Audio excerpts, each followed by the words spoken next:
চলুন একটি হাদিস পড়ি, মন ভালো হয়ে যাবে, চোখে পানি চলে আসবে।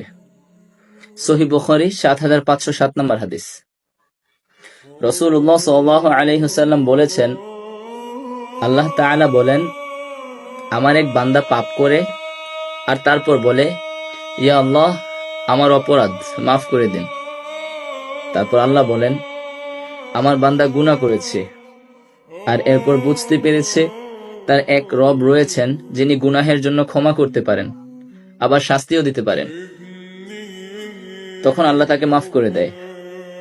সে পুনরায় পাপ করে আর বলে, ও আমার রব, আমার গুনাহ হয়ে গেছে, আপনি আমাকে ক্ষমা করে দিন। এরপর আল্লাহ তাআলা বলেন, আমার বান্দা অপরাধ করেছে আর তারপর বুঝতে পেরেছে তার এক রব রয়েছেন যিনি গুনাহের জন্য ক্ষমা করতে পারেন, আবার শাস্তিও দিতে পারেন। তারপর আল্লাহ তাকে আবার ক্ষমা করে দেয়। সে আবারও গুনাহ করে আর বলে, হে আমার রব, আমার পাপ হয়ে গিয়েছে, আমাকে ক্ষমা করে দিন। তারপর আল্লাহ তাআলা বলেন, আমার বান্দা গুনাহ করেছে আর এরপর বুঝতে পেরেছে তার এক রব রয়েছেন যিনি গুনাহের জন্য ক্ষমা করতে পারেন, আবার তার বিচারও করতে পারেন।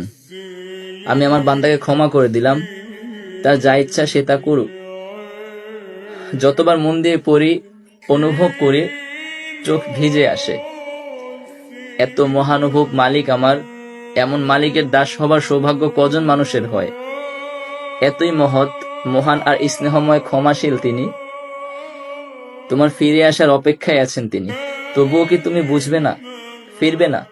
নিজের গুনাহকে নিজের এত বড় ভাবছো এখনো? তার অপার রহমত আর ক্ষমার চাইতেও নিজের অপরাধকে, গুনাহকে বিশাল মনে করার দুঃসাহস কিভাবে করছো? এত অহংকার কেন তোমার?